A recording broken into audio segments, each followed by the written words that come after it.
Mengapa Megawati CS harus ikut bertanggung jawab? Karena kasus ini salah satu dampak dari rancangan undang-undang atau RUU perampasan aset yang tak kunjung disahkan DPR. Pak Mahfud tanya pada kita, tolong dong undang-undang perampasan aset dijalanin. Republik di sini ini gampang Pak, saya ini lobbynya jangan di sini Pak. Ini Korea ini semua menurut bosnya masing-masing. Mungkin perampasan aset bisa, tapi harus bicara dengan para ketum partai. Dablek itu, monyet-monyet maling-maling itu dablek, percayalah. Kami tidak akan ragu-ragu membela kepentingan rakyat Indonesia. Kami tidak ragu-ragu, siap mati untuk bangsa dan rakyat Indonesia. RUU perampasan aset itu inisiatif dari pemerintah dan terus kita dorong agar itu bisa segera diselesaikan oleh DPR. Ketua Umum PD Perjuangan Megawati Soekarno Putri harus ikut bertanggung jawab dengan kasus mega korupsi Pertamina. Kasus ini menurut Kejaksaan Agung merugikan negara hampir 1.000 triliun. Supaya tidak gagal paham, nonton video saya ini sampai tuntas. Oke, kita mulai. Publik kembali dihebohkan dengan kasus mega korupsi Pertamina yang kerugian negaranya mencapai 968,5 triliun dari tahun 2018 sampai 2023 dalam hitungan kasar atau hampir 1.000 triliun. Mengapa angkanya sebanyak itu? Karena kerugian negara dalam 1 tahun saja, yakni pada 2023 mencapai 193,7 triliun. Kejaksaan Agung beberkan angka tersebut dapat lebih besar atau lebih kecil, tergantung dari skema dan modus operandi yang digunakan tersangka setiap tahunnya. Kasus korupsi ini mencakup tata kelola minyak mentah dan produk kilang di PT Pertamina, subholding, dan kontraktor kontrak kerjasama atau K3S selama kurun waktu periode 2018 sampai 2023. Mega korupsi ini melibatkan jajaran direksi anak usaha Pertamina dan pihak swasta. Kerugian negara terdiri dari beberapa komponen. Di antaranya, ekspor minyak mentah yang seharusnya digunakan untuk kebutuhan dalam negeri senilai 35 triliun. Serta pembelian minyak mentah dan produk kilang dengan harga markup melalui broker yang merugikan negara 11,7 triliun. Selain itu, kebijakan impor ilegal ini juga berkontribusi terhadap meningkatnya biaya kompensasi dan subsidi BBM yang ditanggung APBN pada 2023 dengan nilai kerugian negara mencapai 147 triliun. Sampai saat ini, Kejaksaan Agung telah menetapkan 9 tersangka. 1. Rifa Sihaan selaku Direktur Utama PT Pertamina Patraniaga. 2. Sani Dinar Saifuddin selaku Direktur Feedstock and Product Optimization PT Kilang Pertamina International. 3. Yogi Fernandi selaku Direktur Utama PT Pertamina International Shipping. 4. Agus Purwono selaku VP Feedstock Manajemen PT Kilang Pertamina International. 5. Muhammad Keri Adriano Risa selaku Beneficiary Owner PT Navigator Katulistiwa. 6. Dimas Werhasapati selaku Komisaris PT Navigator Katulistiwa dan Komisaris PT Jenggala Maritim. 7. Gading Ramadan Judo selaku Komisaris PT Jenggala Maritim dan Direktur PT Orbit Terminal Merak. 8. Maya Kusmaya selaku Direktur Pemasaran Pusat dan Niaga PT Pertamina Patraniaga. 9. Edward Korn selaku VP Trading Product Pertamina Patraniaga. Terus Bang, gimana kronologi kasusnya? Nah, kasus ini terjadi pada periode 2018 sampai 2023. Ketika ada ketentuan pemenuhan minyak mentah dalam negeri wajib mengutamakan pasokan minyak bumi dari dalam negeri. PT Pertamina Persero pun wajib mencari pasokan minyak bumi yang berasal dari kontraktor dalam negeri sebelum merencanakan impor minyak bumi. Akan tetapi, Rifa Sihaan selaku Dirut PT Pertamina Patraniaga, Sani Dinar Saifuddin selaku Direktur Feedstock and Product Optimization PT Kilang Pertamina International, dan Agus Purwono selaku VP Feedstock Manajemen PT Kilang Pertamina International melakukan pengkondisian dalam rapat optimalisasi hilir yang dijadikan dasar untuk menurunkan produksi kilang sehingga produksi minyak bumi dalam negeri tidak terserap seluruhnya. Pengkondisian tersebut membuat pemenuhan minyak mentah maupun produk kilang dilakukan dengan cara impor. Saat produksi kilang minyak sengaja diturunkan, produksi minyak mentah dalam negeri oleh kontraktor kontrak kerjasama atau K3S juga sengaja ditolak dengan alasan spesifikasi tidak sesuai dan tidak memenuhi nilai ekonomis. Maka secara otomatis bagian K3S untuk dalam negeri harus diekspor ke luar negeri. Untuk memenuhi kebutuhan dalam negeri, PT Kilang Pertamina Internasional kemudian mengimpor minyak mentah dan PT Pertamina Patraniaga mengimpor produk kilang. Nah, harga pembelian impor tersebut apabila dibandingkan dengan harga produksi minyak bumi dalam negeri, terdapat perbandingan komponen harga yang sangat tinggi atau berbeda harga yang sangat signifikan. Dalam kegiatan pengadaan impor minyak mentah oleh PT Kilang Pertamina Internasional dan produk kilang oleh PT Pertamina Patraniaga, diperoleh fakta adanya perbuatan jahat antara penyelenggara negara yakni subholding Pertamina dengan broker. Ketiga tersangka tadi pun melakukan kong kali kong untuk memenangkan broker minyak mentah dan produk kilang secara melawan hukum. Dalam pengadaan impor tersebut, Rifa Sihaan melakukan pengadaan produk kilang dengan membeli RON 92 atau Pertamax, padahal kenyataannya yang dibeli adalah RON 90 atau Pertalite. Kualitasnya lebih rendah. Kemudian dilakukan blending di depo untuk menjadi RON 92. Ini yang disebut Pertamax oplosan.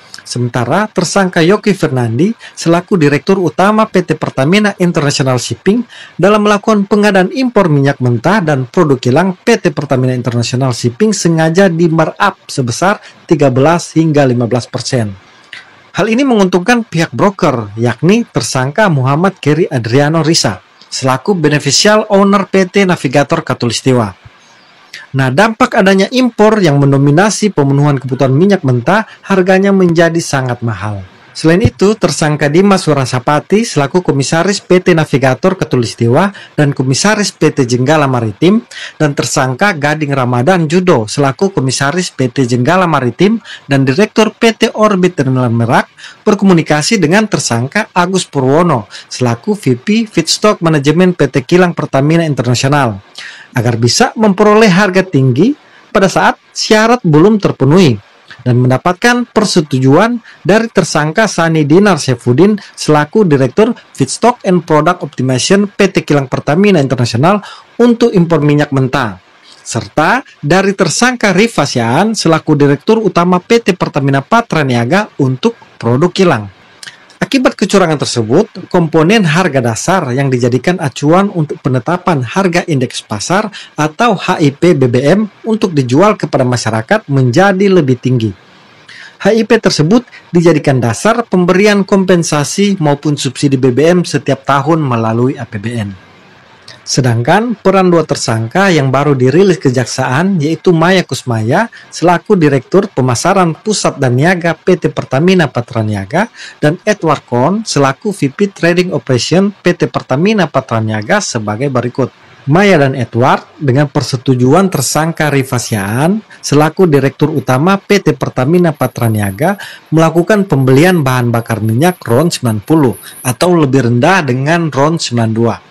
Sehingga menyebabkan pembayaran impor produk kilang dengan harga tinggi dan tidak sesuai dengan kualitas barang. Kemudian tersangka Maya memerintahkan dan memberikan persetujuan kepada Edward untuk melakukan blending produk kilang pada jenis RON 88 dengan RON 92 agar dapat menghasilkan RON 92 atau Pertamax oplosan.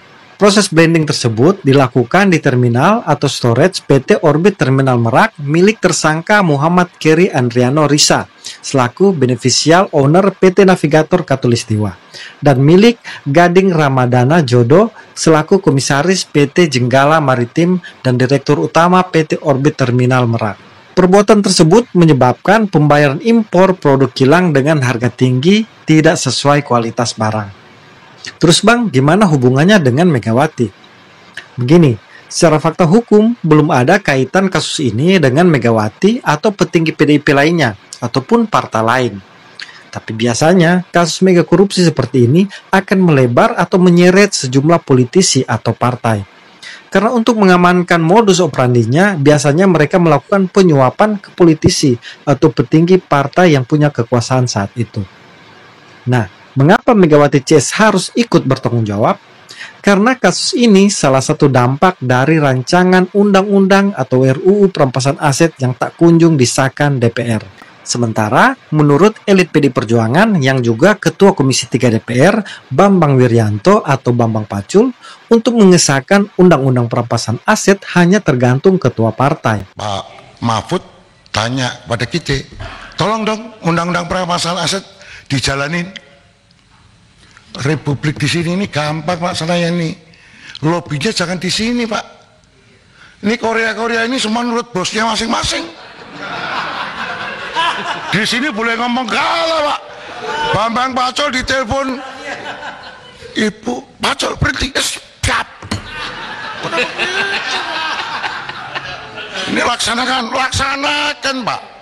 Mungkin perampasan aset bisa, tapi harus bicara dengan para ketum partai dulu. Kalau di sini nggak bisa. Diketahui, undang-undang perampasan aset ini bertujuan untuk memberikan efek jera kepada koruptor agar mereka dimiskinkan. Karena tujuan koruptor adalah memperkaya diri atau kelompoknya. Jadi jika dimiskinkan, semua asetnya disita, maka dia akan jera dan kerugian negara bisa diminimalisir. Diketahui, RUU Perampasan Aset atau nama jelasnya RUU Perampasan Aset Tindak Pidana pertama kali disusun pada 2008, namun hingga saat ini tak kunjung disahkan. RUU ini berhasil masuk ke dalam prolegnas prioritas tahun 2023. Namun demikian, sejak Presiden Jokowi mengirimkan surat presiden atau surpres ke DPR untuk segera menuntaskan, tapi belum juga ada sinyal pembahasan. Keengganan DPR untuk menyepakati RUU ini dalam rapat paripurna diduga karena RUU ini mengatur tentang normal expended wealth atau dugaan kepemilikan kekayaan secara tidak sah. Norma yang jika menjadi hukum positif akan menyasar para pejabat publik, termasuk anggota dewan dengan profil kekayaan yang tidak sesuai dengan pendapatan maupun LHKPN yang disampaikan ke KPK. Undang-undang perampasan aset ini juga penting karena melihat kerugian keuangan negara yang timbul dari tindak pidana korupsi. Seperti di tahun 2022 saja mencapai angka 48,7 triliun. Dengan tingkat pengembalian kerugian melalui pidana tambahan uang pengganti hanya sebesar 7,8% dari total kerugian negara atau setara 3,8 triliun. Ini artinya tidak sampai 10% uang yang dikorupsi kembali ke negara. 90% lebih uang korupsi itu tetap dinikmati koruptor walau mereka masuk penjara. Karena ketika mereka bebas, uang hasil korupsi itu masih bisa mereka nikmati bersama orang dekat atau keluarga. Undang-undang perampasan aset ini jelas-jelas menjadi momok menakutkan bagi para koruptor, termasuk membuat takut mereka yang coba-coba ingin korupsi. Saya yakin korupsi tidak akan merajalela seperti ini jika sudah ada undang-undang perampasan aset.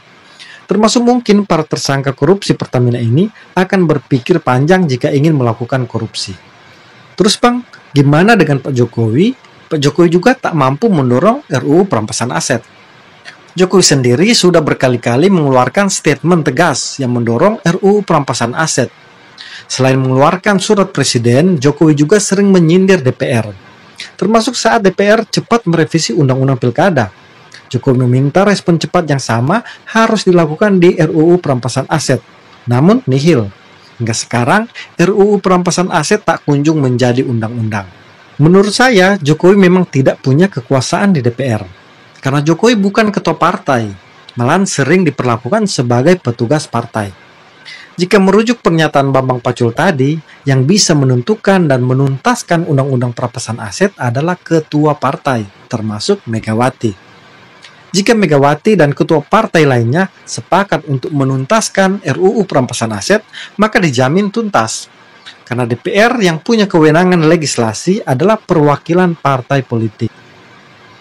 Menurut pencermatan saya, hanya satu partai politik yang narasinya konsisten dan getol mendorong RUU perampasan aset, yaitu Partai Solidaritas Indonesia atau PSI. Ketua Umum PSI, Kaisang Pangarep, menegaskan partainya fokus ingin mengesahkan RUU perampasan aset jika lolos parlemen. Sayangnya, PSI tidak masuk parlemen karena tidak lolos parliamentary threshold untuk membuktikan komitmen mereka supaya bisa dinilai masyarakat juga. Tapi perlu disclaimer, saya bukan kader atau simpatisan PSI. Saya non-partai, hanya masyarakat biasa. Menurut anggapan saya, mayoritas publik juga sangat menginginkan Undang-Undang Perampasan Aset segera disahkan. Karena dengan Undang-Undang Perampasan Aset, para koruptor bisa betul-betul jera. Ingat, para koruptor sebenarnya tidak takut dipenjara. Mereka hanya takut dimiskinkan. Salam kontra narasi.